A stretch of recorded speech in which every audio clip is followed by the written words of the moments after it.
And we are live. Good evening, everybody. Welcome to Bigfoot Odyssey's Late Show. We do have a really good show planned for you tonight. I'm your host, Carrie Arnold. With me, as always, my excellent co-host, Mr. Bradley Hatcher. How you doing there, buddy? Doing well, doing well. Good football games tonight. Well, no doubt. Our guest for this evening, he's got over 20 years of experience researching Bigfoot all over, mostly in Oklahoma.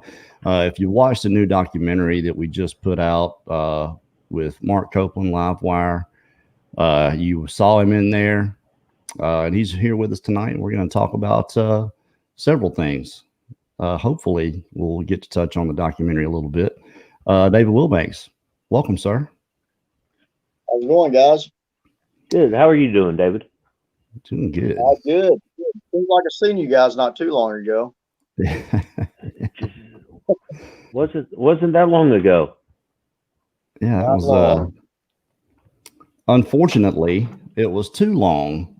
As far as getting the documentary out, we filmed that thing on November 14th and 15th, and just put it out yesterday. And that's all on me. There was probably, I think I figured about 25 hours of edit time on it, and that was over the entire 2-month period. So I'd been halfway through with it for so long, and then having to come back and rewatch everything because I forgot what all we had filmed. So that was on me, my bad. But I think it turned out okay. We're happy with it. Brad was excellent, the whole thing. David, the segments you did, you see I cut a lot of stuff out, and that's usually what we do. We'll film 4 or 5 hours worth of footage and cut it down to hour 40. So, but it worked out. I think it turned out really well. Turned out real good. Well, I mean, just the story, Mark Copeland's story, and the way he tells it, it made it very easy for us, for sure. It really did. It flowed so naturally, and I watched it again today. Since I jumped in on it late last night. Yeah, I've watched it a couple of times myself. It, like I say, you guys did a great job on that. Kind of makes all the documentaries on like the Travel Channel obsolete. I don't know about all that now. Look, there was something. What I mean by that. Go ahead. There's a slight delay here, so we do apologize for that. Okay, let me work with that. What I mean is you guys don't add any extra dramatization that, leads up to a commercial, and then you come back from the commercial and there's nothing, like that. You guys just let it flow naturally, like you were saying, and I thought it did a good service.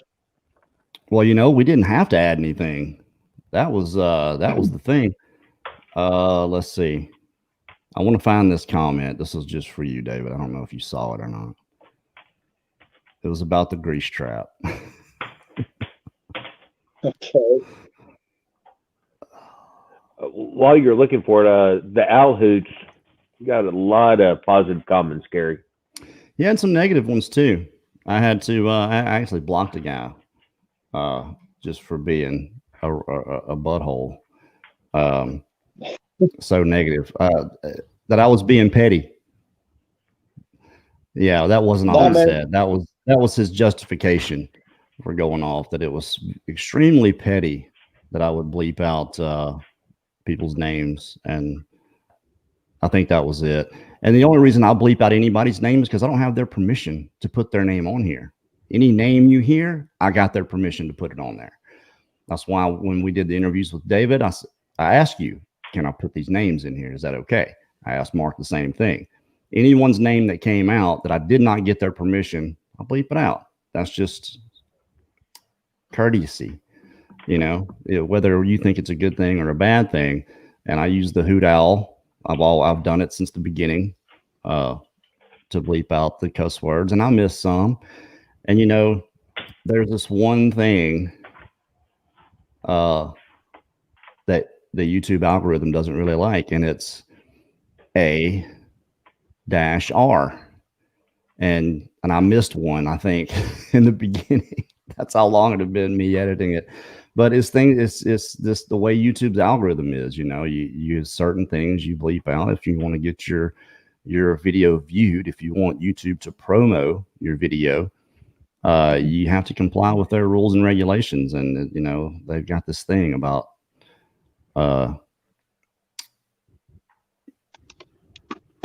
A-R. Yes, A-R. So I tried to get all those out, and I think I missed a few, but hey, it is what it is. David, since we did the documentary, what's been going on there? Is there any Bigfoot stuff going on in Southeast Oklahoma or anywhere around where you are? Well, this time going into December with my business, that's my busiest time of year with work, and retail for, Christmas stuff. But I have been getting some new reports, and I've shared a couple of them on my YouTube channel, Bigfoot and More, and I've got some more lined up to share that I got permission from.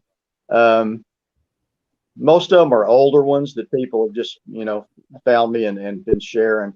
The most, and I think it's kind of silly, that's just happened is one of my subscribers pointed out to me, and I looked it up. There's some state representative or something from Southeast Oklahoma that's introduced legislation to make a hunting/trapping season for Bigfoot. What could possibly go wrong? Yeah, I think that gentleman should lead the charge and show us how to do it. Right. Well, and I honestly, after reading the article, I don't even think the guy believes there's such a thing. He says he's doing it for tourism. And in the article that I read, he said, I don't want anybody really shooting a Bigfoot, but he said, I'm thinking they could trap one and we could offer, a reward for somebody that trapped one. And again, I'm thinking what could possibly go wrong, but to me, for tourism, if that's what he wants, why don't he introduce some kind of legislation like Washington State did, recognizing them as a real creature and putting them under some kind of protection? Like, Washington State, there's supposedly like a $10,000 fine to anyone that shoots a Sasquatch, if I'm remembering that correctly. I think we could do something like that in the state of Oklahoma. They went the whole other direction, didn't they? Yeah. Am I going to have to worry about when I'm down there traipsing around the Comanche Mountains, stepping in a pit with sharp stakes in the bottom of it now? I mean, what I think is going to change, really? Absolutely nothing. These creatures are going to remain as elusive as they were before. The people that were out there already trying to hunt them are going to have just as hard a time as they did before. It's not going to change anything, really. I can maybe see if some fool dressed up in a gorilla suit and went traipsing around through the woods trying to, scare somebody and got shot. That sounds like natural selection to me. That's the thing about these days. When we were kids, we played with guns and knives and fireworks. And, these days, kids, they don't do that. Back in the day, the dumb kids just didn't make it. And, these days they're protected. They're somewhere. That's true. Did y'all ever have, and I'm totally getting off kilter here, but playing BB gun wars? Yes, waist down. No, I never did that. Yeah, we did that until I hit a kid between the eyes and I got a whooping. Yeah. My dad, yep. And I did not do that again. It was BB guns, Daisy, BB gun, or if you had a pellet gun, like a 177 caliber, one pump only. Mm-hmm. So now you couldn't bring a Benjamin out there because you only had to pump that one once and it would, it would kill. So, yeah, but that we all had Daisies. Waist down, shooting each other with BB guns, bottle rocket wars. We did. Oh my goodness. How many times did I get hit with bottle rockets? I shouldn't have no eyes at all. Oh yeah. Well, David, if anybody wants to contact you, how can they reach you? You have an email, right? Yeah, it's on my YouTube channel. Bigfoot and More at yahoo.com is the one that I use for people if they want to share a report or something with me or just get in contact. Now I have people send me files with well, just yesterday somebody sent me a ton of emails. Like around midnight last night, I had to figure out how to turn off the alerts on my phone. It kept waking me up, you know. But this gentleman sent me several files with like one with the whoop, some whistling, rocks hitting the edge of his tent and stuff like that. You know, but I get stuff like that fairly often. The best anybody ever sent me was when, you know, the first time that Mark Copeland contacted me, and I thought it was just emails, and I was like, man, this is really interesting. And then I noticed all the attachments to the pictures, and of course you got to see all of those as well. Yeah, and you know, there were some pictures that didn't make it into the documentary. The ones that are where they're standing behind the leaning tree, I had all that stuff, but something happened. I don't know. If you don't compress them with the right codec, they just come out.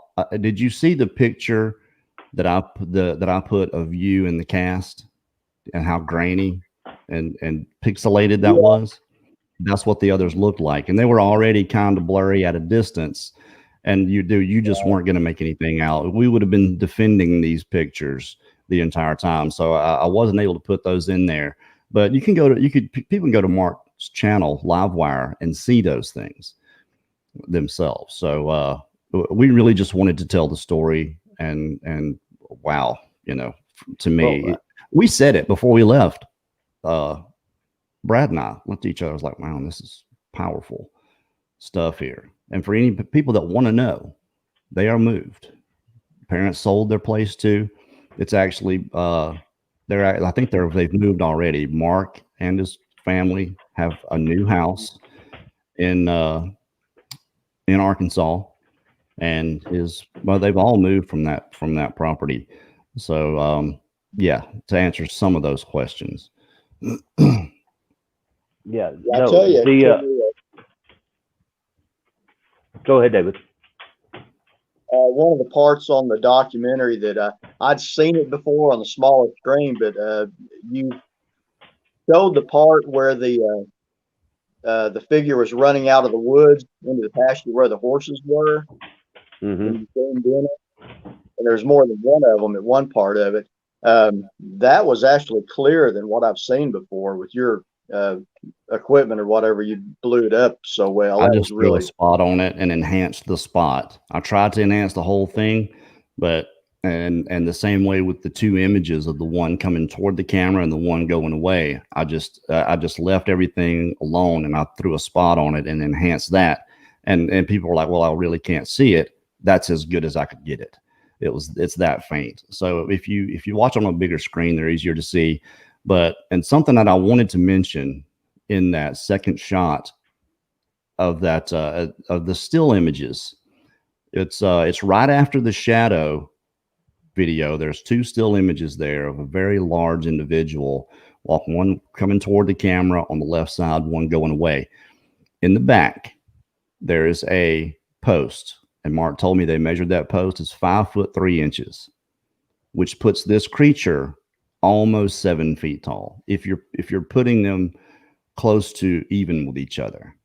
So that it wasn't it was, you could tell it was big and definitely a human form, whatever it was. So some interesting stuff, but you know, it's all it all points to just how elusive and aware these creatures are. You know, it just it amazes me how well they're able to dodge. Yeah, and that, you know, the thing we were talking about, the representative or whatever trying to make a hunting or a trapping season for Bigfoot. I'm with you. I don't believe anybody's going to be successful trying to trap one. The only thing I think there's potential for there is somebody getting hurt, you know, and hopefully not. But yeah, how long have people been chasing these things around in the woods? quite a while. Yeah, a while. And to me, the good thing is it's publicity for the subject. Yeah. That's a good thing, whether people make a joke out of it or not. And, that might be the shame of it. But, if there's one person or two people that all of a sudden take it seriously because of it, we're better off. Right. So, or at least start investigating themselves, wondering, okay, why is this guy doing this? right. But one of the things that I thought the most just kind of wow moment of the video was the arm. When you slow down the arm and you can see the long arm and you can see almost the hair on the arm. That was the moment that just shadow. Yeah. That was the wow factor.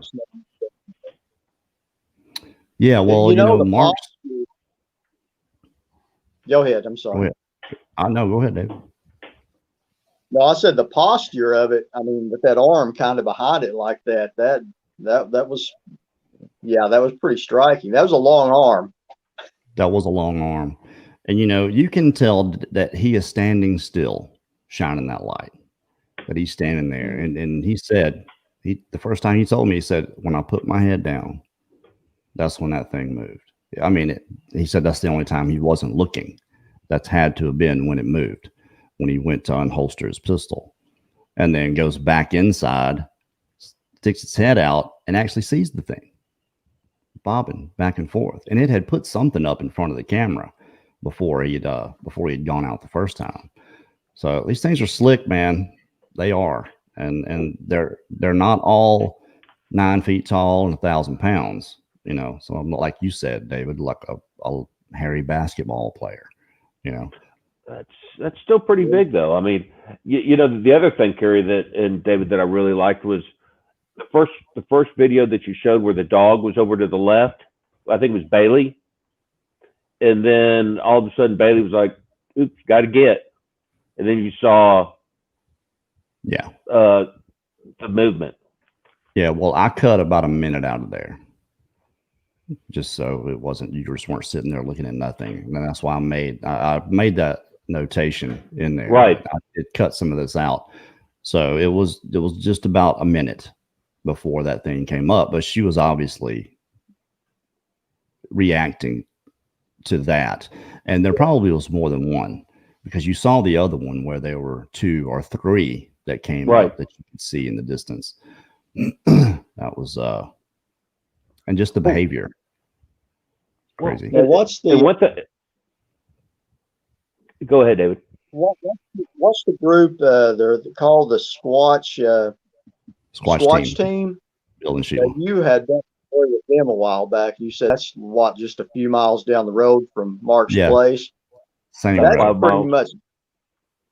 pretty much would just have to be the same clan of these things. I would think so. I talked to Bill today, and he said the same thing. It's got to be the same clan that we're dealing with out there. And, they have indirect contact with these things. They leave things out for them. They'll take some of it. They'll move things. They seem to like the color blue for some reason. A blue rock, a blue rag. They put a little Bigfoot doll up in the tree. They took it down and set it on the log. Just little stuff like that. It's interesting to me. If you can get to a point where you are interacting with these beings like that, what do you think they're thinking? They have to know that you're trying to communicate with them, or that stuff is there for them. Well, they have to. No, you got to know. I want to ask you, Kerry, what do you think these things are? The nature of them. They've got human-shaped feet, human-shaped hands, hooded noses. If we trust the DNA, they're human primate. And I think that's probably why they're actively kept suppressed. There's a lot of theories about, and some things that get put out as fact.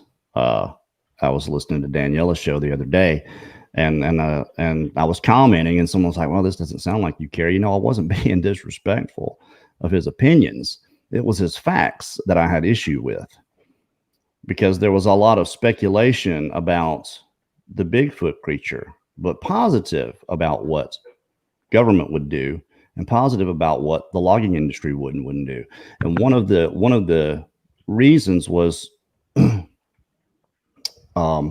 that the logging industry doesn't have as much area as people think they do, but that shouldn't matter. If the logging industry only had one area to protect, they would still have to suppress Sasquatch everywhere. They would still have to actively do that. We're talking about a $40 billion industry just in the United States. So that's a billion with a B. That's significant. And look what they did for the spotted owl. To me, it's a no-brainer that it would. And I'm not saying it is the logging industry. I'm not putting anything off on them, but who has an incentive to do this? And what is the incentive here? Why do it? I hope it's a good reason. I really do. But there has to be something. There has to be some group of people, whatever, it's got to be. The state parks. If it came out that you're talking about trillion, 900 billion. You're talking about between parks and outdoor activity, period. And hunting. I mean, think about that. Even though somebody would say, "Oh, well, I have a 270 or 243," or the big thing here in Texas is shooting with your A-R 223. A lot of people wouldn't go, I wouldn't think. Yeah, but maybe.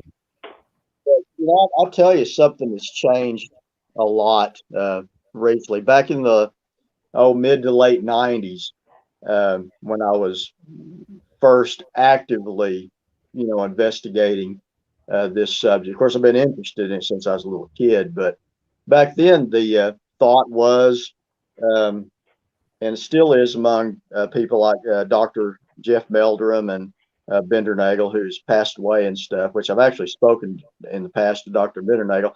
They tended to lean toward it being a descendant of Gigantopithecus. And then the other was, well, what is it? Is it closer related to us? And then on the fringe of that, you had Stan. Say what? Can you hear me all right? Yeah, if you're going to put them up there, leave them up there so we can read them. Okay. Well, I read it, so okay. That's all that was. Patrick Fawn says, "I believe there are those among us that are in place to spread disinformation. Just my opinion." Yeah. I like. Sorry, David. Yeah, forgive my wandering mouse. Brad has. But I would just say on the opinion out there about what these things could be back, 25 years ago or whatever. Really you had the Gigantopithecus camp. Undiscovered ape versus is it a type of a human? And then on the fringe of that, you had a fellow named Stan Gordon, who's still active in this subject up in the, Pennsylvania type area that investigates this in conjunction with UFO sightings. And nowadays, I mean, I think, didn't you interview Scott Carpenter at one time? Yeah, Scott's been on the show a couple times. Okay, Scott's been on the show, and I've spoken to him before, and he's got a completely different view on them, like they're descendants of the old biblical Nephilim, and that was before I had spoken to Scott. I'd never heard that. Yeah, and that's not what I subscribe to personally. But like I say, I think this should all be open for discussion without anybody getting ridiculed. Sure. Let's share the information. It's all part of the puzzle. All of us could be wrong about it. Yeah, but the one thing we're never going to do here is question whether they exist. That's never going to be a part of it, because when you see it, when you see one, you've seen one, they're out there. You have this, now you can remove any doubt at all. So now you can look at these questions that people have. Why don't we have a body? Why don't we have better evidence of them? There are valid answers to these questions that fall far beyond, well, they just don't exist. You can't fall back on that anymore.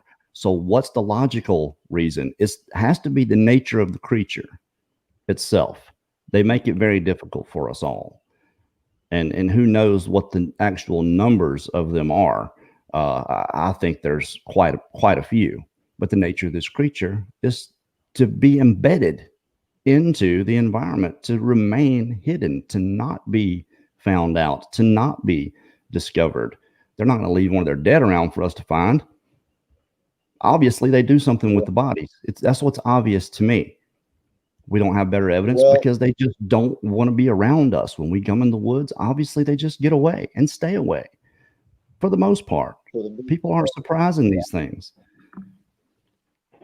Well, it's just, go ahead, David.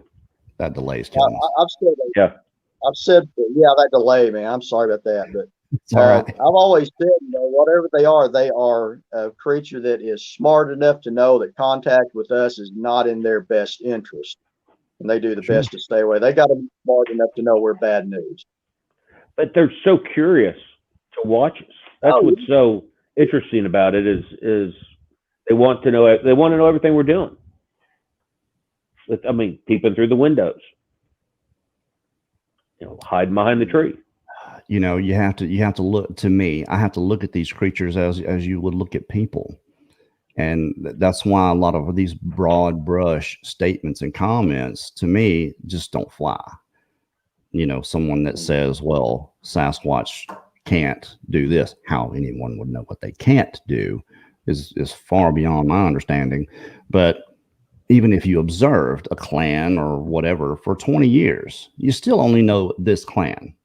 Okay, from place to place, because they appear to have self-awareness, which in turn gives them free will.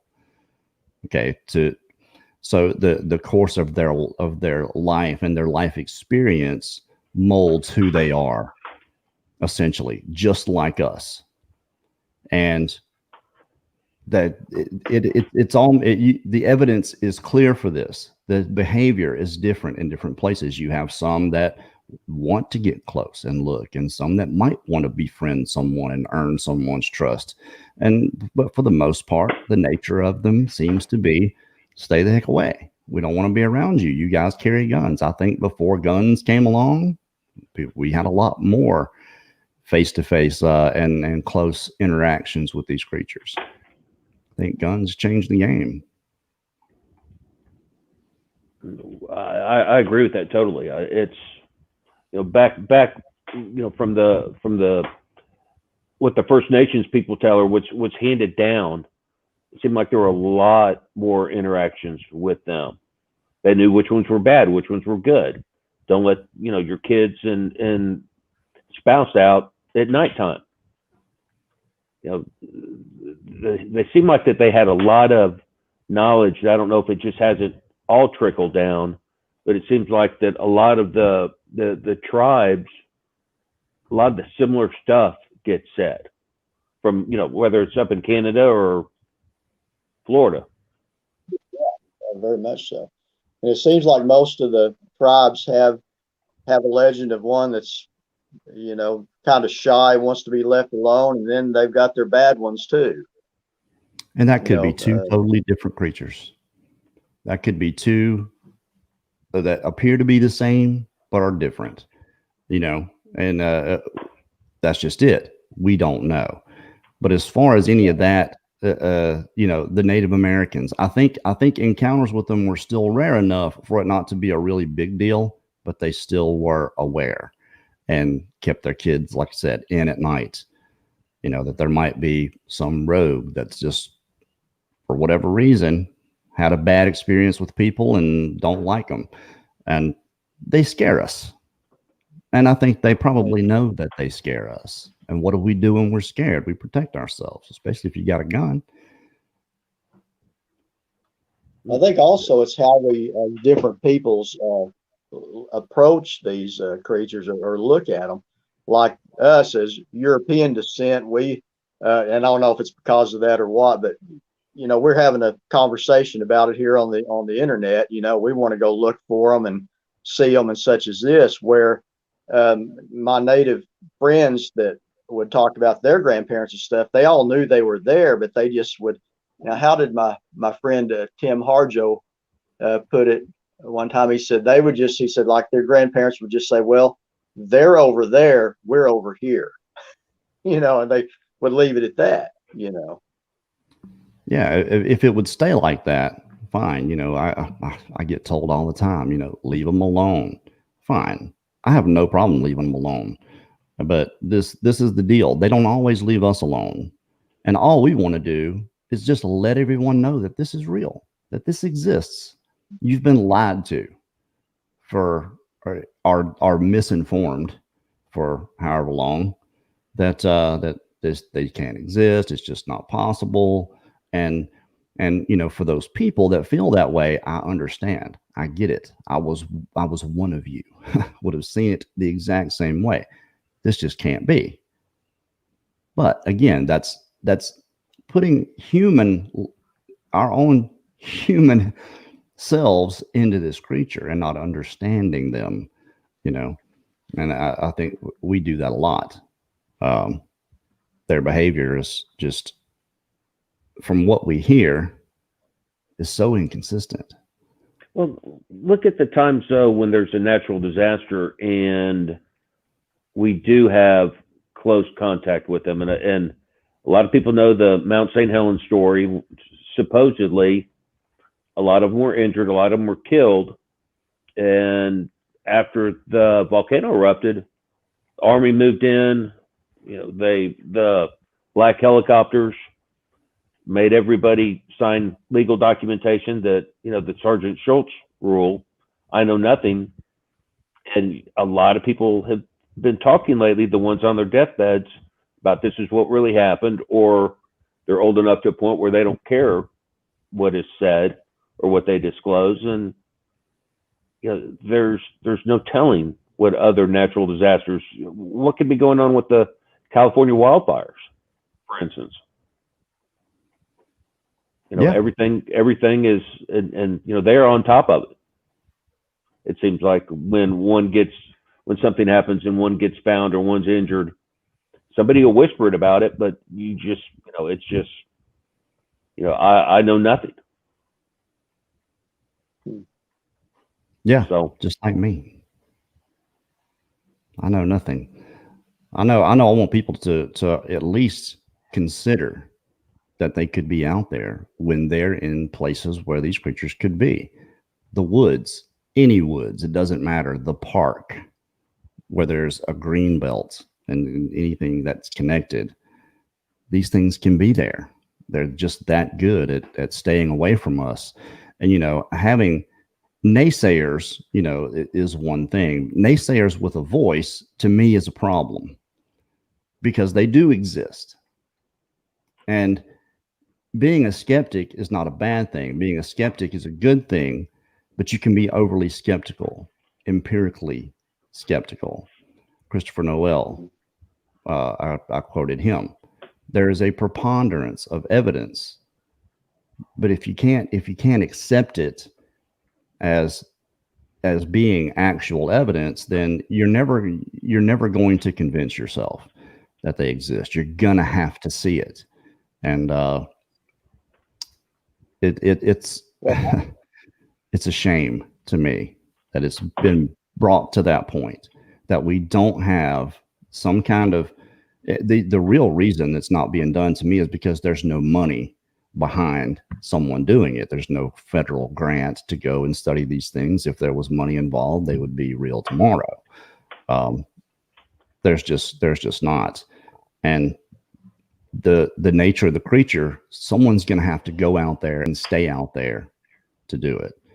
Now, I believe that there are people out there that have done this, that know this, or who they work for, or what they're doing. I don't know, but we have the technology now to find these creatures. It's out of reach for the common man, and probably will always stay that way. or at least for the future, the near future, it's going to stay that way. You know, the kind of equipment that you need to see thermal through the trees, those things, $200,000. You know, it's microwaves. You know, those things are highly expensive. You have to be licensed first to use one, and then you'd have to either rent one from somewhere or buy it. But you can detect a heartbeat of anything that's within, you know, a 200, 300 yard radius with microwaves. So we have the technology to do it, and I think someone's done it already, but it's just not being put out there for whatever reason. And like I said, I hope it's a good one. I really do. Well, and that segues into what we premiered last night, listening to Mark talk about what he had been going through for a year, give or take. I mean, you can hear it in his voice. I mean, we all, the three of us, could tell just from being around him and his actions by selling that place. You know, I thought it was, you know, that's what's doesn't all. Yeah, I mean, that's what makes those travel shows so good, because there's always somebody that's had an issue with it, and it takes a lot of bravery. Takes a lot of courage for somebody like Mark to come out and talk about it. Just to reach out for help, you know. If his kids hadn't seen it, he'd have never noticed it. And that's the whole issue here, is his kids. And it kind of bothers me that they just weren't going to stop as long as the kids were there. What's the deal with that, David? What do you think that is? I think, and of course, again, going into the not knowing, but my feeling is they're curious. And I'll say that. I'm sorry. Are kids non-threatening? Well, yeah, I would think not. But I mean, I think they're curious about kids, and I think that was demonstrated on Mark's place. Now, that being said, I would not risk my children either, you know, so that's not something to be taken lightly. But I don't think they showed any sign of aggression, but they sure were interested in watching those kids. And that, you know, Mark, I think, is right to have been disturbed by that. And I've been in contact with Mark since last March, and he's had pretty consistent activity since, I believe, of course, ask him, I think the previous November, before, you know, is when it started happening, if I'm remembering correctly. But yeah, I've been in contact with him since March and been to his place several times. But that's probably the most consistent, ongoing area that I've ever investigated of just continuous Sasquatch activity. Well, Mark said when he would take his kids to his in-laws' house and come back, wouldn't see him, wouldn't hear him. Yeah. And right when he brought his kids back, then bam, let me introduce myself. Yeah. Day. I don't think they left. I think they were still around, or else how would they know? They know right. The kids were back. But that would have bothered me too. I want Leon Mohan has something here. Could these creatures be studied even with the money? When I say that, what I mean is you're gonna have to pay someone to spend a year, 2 years in the field with them. I saw one of these creatures. I was in that place for 7 years and didn't see hide nor hair of them. But because I was there so much, this is just what I believe. Because I was out there so much, they knew who I was. I had done the same thing 7 years in a row. Now I'm doing something different. I'm hunting past deer season now. Now I'm after the turkeys. I think that had everything in the world to do with it. But it was because, to me, because I was out there so much and they got to know me. So when I say that, what I mean is that you gotta have to pay somebody to do this, to live out there, unless you're just independently wealthy and you got nothing better to do. and you want to go out and do it and find a viable area and just stay there years and document. Camera, no camera, whatever, you're writing everything down and collecting evidence. I think if you're there long enough in there with them, you'll get a lot of the answers that I think we're looking for. Yeah, I've got one area that I have an area that I've been going to since 2003 consistently. And well, Mark went down there with me once. Cornell, my friend up there in Massachusetts that has the No Such Thing podcast, he went down there with me once. But and I initially went there investigating a sighting of a man who was riding a horse, and one of these things walked out in the trail in front of him. And ever since then, I've been going there. I found footprints of several different sightings down there over the years. Had rocks thrown in our direction, just all kind of vocalizations, all sorts of stuff. Well, there was Mike Causey, that was his name. He lived in just north of Jackson here, and he told me this like about 2 years ago. He was moving to Colorado at the time. He would go to this one particular area. He had a cooler that he had buried in the ground, and the lid was still exposed. And he would open that lid, and he would take mangoes, pineapple, bananas, tropical fruits, and put in there and leave. Well, he had gone by there one day and didn't bring anything. And he went down there to the cooler, just, I guess, to look around, check, and didn't bring anything with him. Started out, and he said, Kerry, I got about 50 yards up the trail, and it sounded like a family of chimpanzees just were going nuts all through the woods. He said, I started picking up my pace a little bit to get to my car. And he said, all of a sudden, there's green pine cones coming at me. They're paralleling me now. And he said, well, now I'm in a full sprint. And I think he was 50 at the time. I'm running to my car, and these things I can hear them. They're right beside me in the bushes. They're throwing things at me. He makes it to his car, drives home 40 miles. That night, he's laying in the bed with his wife, and they're running up and slapping the house. He had disrespected them that much by not continuing to bring these things. So and they'd run up and bam, just the whole house would shake. And his wife, very tolerant, I would say, looks at him and says, you're going to have to go out there and talk to him. And so that's what he did. He gets up and he goes out. He had a screened in back porch, and he steps out the door, and he out loud apologizes. Hey, look, I'm sorry. I didn't bring them. I didn't have any money. I didn't go by the grocery store. I was just coming out. I'm sorry I didn't bring them. And I know this sounds so wild out there. And he said, Kerry, I was standing there, and I heard it sounded like a rock hit the window pane right in front of me. Tick. And that was it.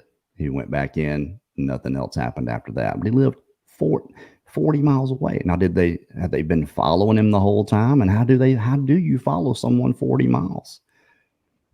This is some of that, quote unquote, getting into the spiritual aspect of this, I think, of these creatures. But when he didn't bring their mangoes, they did not like it at all.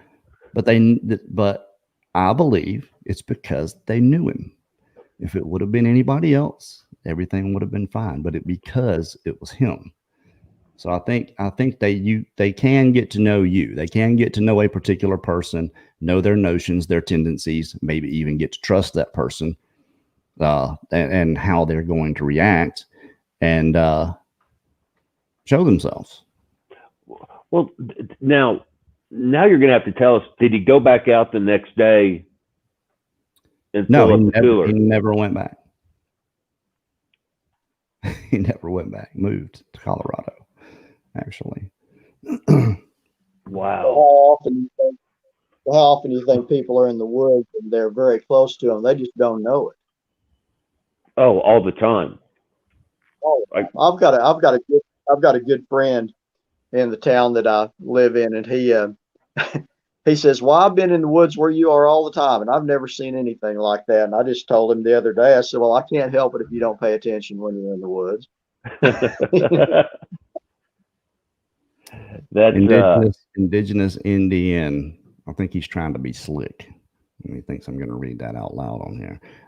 Yeah, we're going to make another documentary. We're going down to Florida to make a 7-part series. We're going to shoot with Crypto Reality also. We're going to do their Odyssey, Odyssey number 14 for Crypto Reality, Mark and Melanie Zasky. Some of the best evidence, video evidence you're ever going to see from them. And then we're going to do the docu-series called The Odyssey. It's 12 people all together. 9 of those people are going to be the core focus of the film.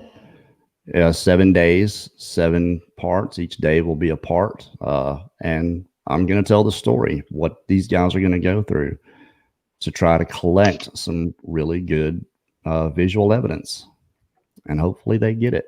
But we're going to tell the story of them doing it. In case they do get it, you're gonna need to hear what they went through. You know, their successes, their failures, who these people are. You know, the truth stands the test of time, and it will. But you have to grab people initially, and if you tell the story, give the narrative of exactly what they did, showing what they did, them talking about it in real time, and then learning who these people are, you're a lot more likely to be convinced. And that's the whole purpose of this. It's going to be free of charge. It's not going to cost anybody $1 to watch it. And hopefully it will convince more people that, hey, we need to be checking this out. That's the purpose of it. Whether we're successful or not, we're going to make the film. It's still going to be there. So yeah, more documentaries are coming. What was you going to ask me about that grease trap you mentioned earlier? Oh yeah, someone said that is not a grease trap, and I just wanted to let you know that. And I had it. It's in the comments. In the, how many comments are there on this by now? There are 234. In the 234 comments that are there, it's in there about the grease trap. Someone educating us. They're educating us on the grease trap. That's not actually a grease trap. A grease trap is something else. They explained the whole thing, and what that was I don't know. I don't remember what they said, but I just wanted, mobile grease trap. I just wanted you to know that apparently is not a grease trap, David. So well, that's what they called it. It was not a dumpster. It was a grease trap, as far as what I call it. Trap. Crisco well, trap. They would put their used cooking grease out in it. Right. You know, I mean, it looked like a dumpster, but it had a smaller lid on top of it. You know, and I showed you the pictures of it. So, well, some modern grease traps, they dump in the back, and then it goes out into a tank, and then they come and they drain it out of the tank is in the ground, and then they drain it. You know, okay. There's different ways to do it. You know, so I'm not an expert. It just amazes me what some people take from these documentaries we put out, and that's like the guy calling me petty, that I was petty for bleeping out people's names. You know, not listening to the story, but nitpicking this one little thing that I did and calling me petty. I just thought it was, you know, kind of the pot calling the kettle black. But there was a reason for all those things. Yeah, what's funny, Kerry, when I jumped in, I started 10 minutes late, and so I put it up on the TV, and I was watching the chat, and to tell you how smart I was yesterday evening, I was like, they're not talking about this, and then I realized that the chat was current. I was 10 minutes behind it. Was happens a lot. Yeah, so that's why I had to go back and I wanted to rewatch it this morning just for that reason. But when you watch that premiere, and you see, if you're watching on TV, you see, you know, it's over here see where my camera is, it's, watching the TV looking this way, it was all coming down like that. So some of it, some of the action was behind the chat. Mm. But I should have just, and I'm sure everybody's really interested in this. I should have fast forwarded, because that's one reason why I didn't jump in the chat, because I was watching it on the TV. So there you go. Well, it's only 390 people here, so we appreciate all of you guys showing up here.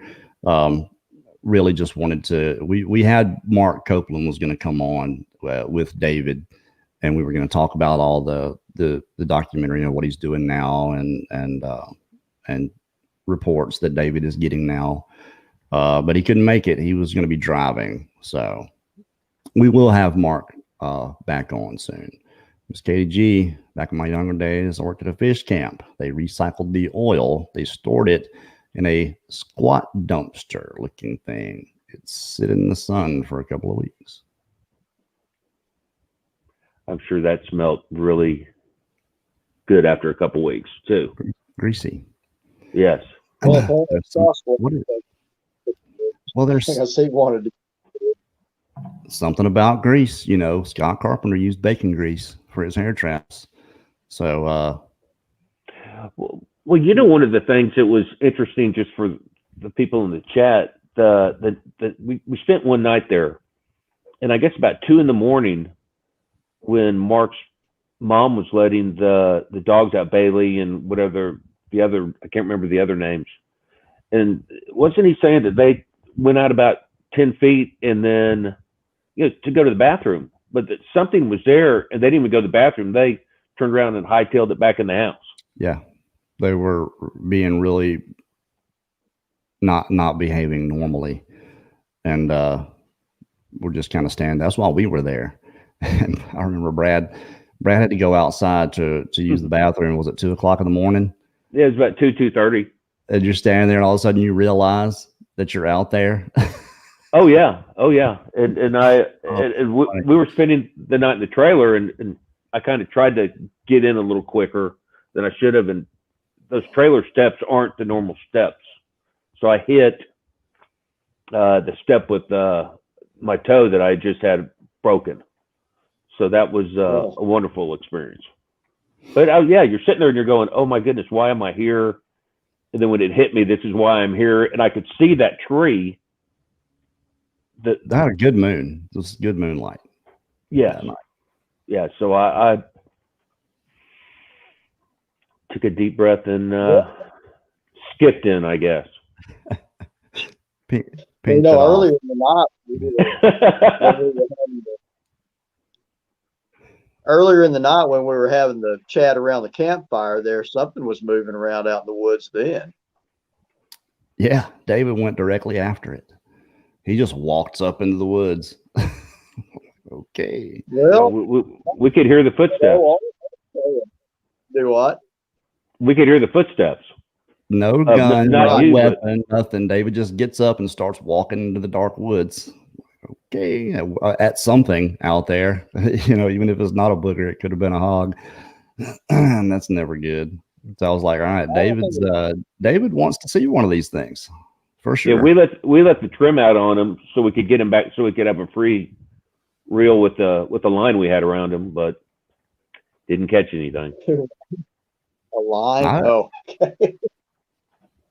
It didn't feel that uncomfortable being there at first, but after a while, I didn't want to put my back to the woods. I was kind of, that's why I went inside of my truck for a while and used the phone when I did, because I just, I was done filming, time for me to get the heck out of here. I don't want to be out here. Let's go in. And we'll come back and film later. It's just that feeling. I don't like it. I can't. I avoid it as much as possible. Even if they're not going to do anything, I don't like having that feeling.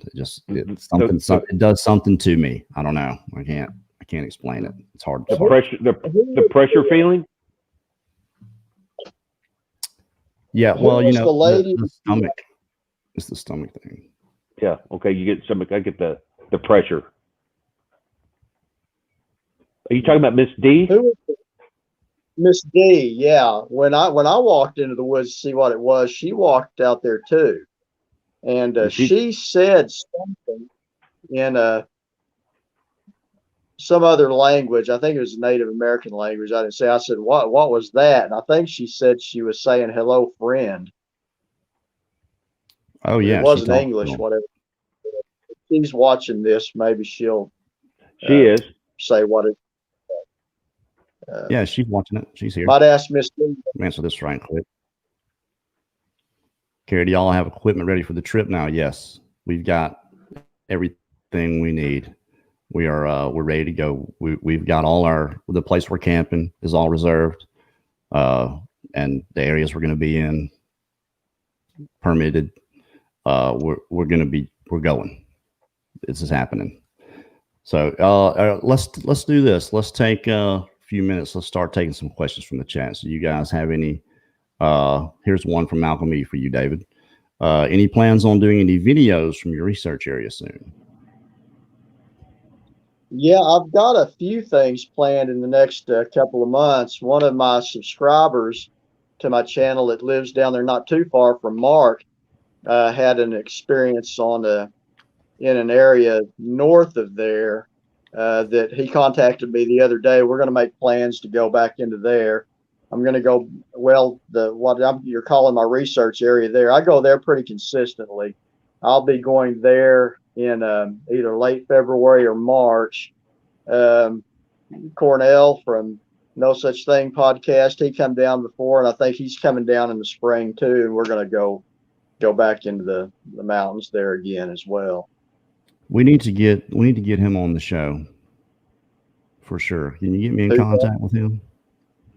With Cornell? Yeah. Oh, absolutely. Yeah, he's a great guy. Yeah, no, yeah. I know. I just I never think about these things until they come up. So yeah. I had thought about it before and then forgot it. Funny story. When we got there, we spent a couple of nights in the Comanche Mountains there. One night we're out there standing beside the trail just listening. It's pitch black out there. And there was an owl very close to us, and it let out this just real loud. Man, Cornell did not budge. He just looks over at me and said, "Holy expletive." Holy. And I said, that was an owl. I'm being very conscious of the YouTube algorithms here, you know. But I was like, "Oh, hey, that's pretty impressive." He didn't, I've been out in the woods with some people, they hear something like that and they're ready to get out of there. But he just says, "Holy blank." Speaking of that, what about the noise that was the first bit that was up in the video, Carrie? I don't want to say it was a hoot owl. Yeah, the whistle. Strange. It was a different type of whistle. Carl Gotro has that going on down there at his place. That same kind of whistle? Oh yeah. It's just, I don't know why, if it's them, I don't know why they do it. It certainly excites the other animals in the area. You could hear what sounded like dogs in the distance or coyotes or whatever. But that whistle, Carl Gotro's got that same thing going on down there, except it's a lot more pronounced and it's very eerie. Mark Copeland said melodic, and that you can see why he would say that, the way it sounded. I saw a question on here. Well, speaking of Carl Gotro questions, I apologize. I really do. Until you pull it up, didn't he, in the travel show you did down there, didn't he see something, or didn't somebody slow it down in that culvert? Yeah, when we were there filming episode 7, I jumped down there in the coulee and filmed under there, and it looks like something's sitting in there. Well, he went back and took pictures in the daytime, and there's nothing there. I mean, the thing could have been sitting. Could be. There was something in there. It looked like something crouched down in there. You can see it. Yeah. I don't know what timestamp it is, but it's in episode 7, where I think I even mentioned something about it. And he actually went back, took a picture, sent it to me, and said, "There's nothing in there. It's empty." So we were right there, and there could have been one sitting there waiting for it to get dark. It was pretty close to dark when we did that. Vicky had a question. Are you going to the Smoky Mountain Conference this year? We're not. I'm going to be working. I don't think Brad is. David, are you going? No. Miss Diane Fowler wants to know how many books you've published. One so far, and that's the one that Carrie talked about, promoted for me on that documentary, which I really appreciate, called The Champagne, which is a fictional book that's based on a native Choctaw legend. Now, I'm working on one right now that is going to document a lot of the sightings and encounters that I've investigated over the past like 25 years or so, and the ones that I find most interesting, and I'm going to put in there. I'm working on Mark's now, which I'm having to talk to him back and forth some about that, because there's so much stuff that went on at Mark's place. I don't want to get it in the wrong order or any, but and I've got, I hope to have it done in a few months, but it'll be the nonfiction just about my research into this subject. We'll definitely have to let us know when, so you can come back on. We can talk about that. I haven't had time to read a lot of the book, but I did read that one part in there that you said I needed to read. And that was, you hadn't heard of my encounter before that, right? No. Because it was eerily similar. It was scary, kind of. I mean, the champagne eats people. This is the whole story of this thing. If you come across one, you're going to die and be eaten.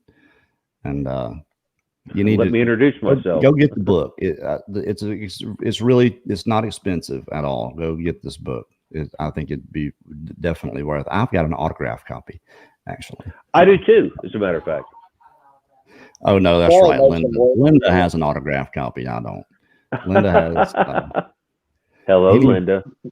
She gets anybody's book that comes on here. That's just every time she'll get it. She has all the 411s. She's got anybody that's come on here with a book, she's gotten it. So even though y'all I had do David have Christopher Noel's books autographed to me. Well, have y'all had David? Yep, it finally fell. My stand broke and I tried to rig it, so I'm just gonna MacGyver. I'm just gonna hold this thing. Yeah,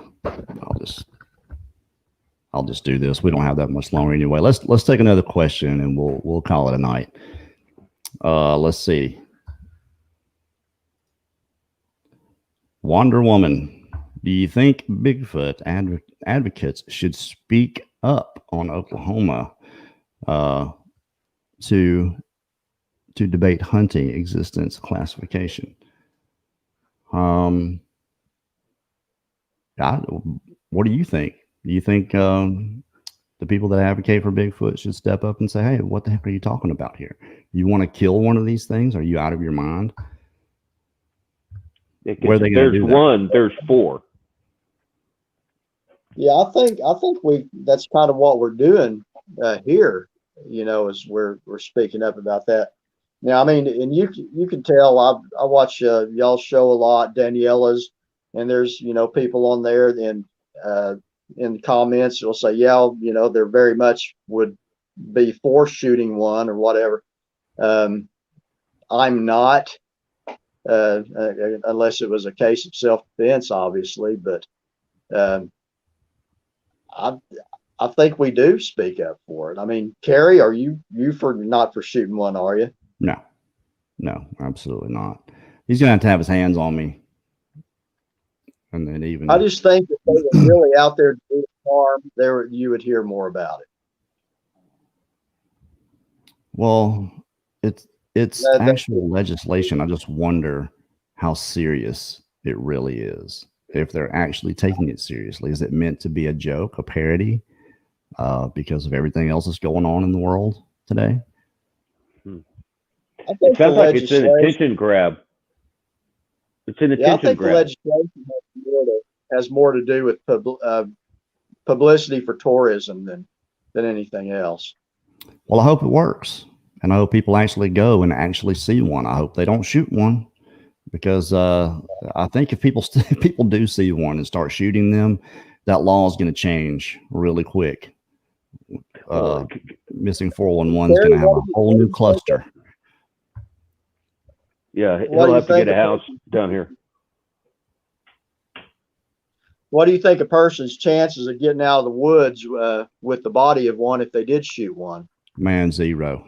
I just don't think it's happening. You better have a lot of ammo. I don't think the rest of them are going to allow you to take them out of there. You better have somebody that also has your 6. And your 7 and your 8.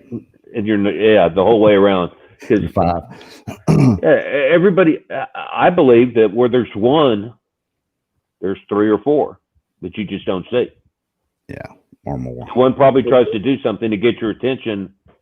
That being the case, so you're concentrating on that one. And heck, they could have a game where they come up and get within the yard and turn around and run and what? Yeah.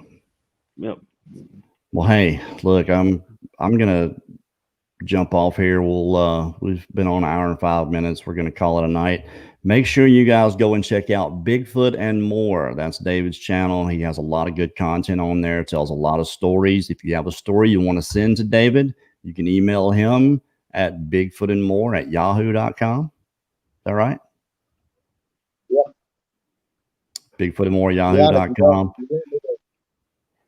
And if you want me to share it, just let me know and I will. If you don't want me to share it, then tell me and I won't. So I would love to hear your story. You are keeping a database essentially right. of these things. So thanks everybody for joining. Thank you all for your incredible comments on the last show. Mark Copeland, to me, he did all of it. All we did was press record, ask a few questions, and then put it together when we got home.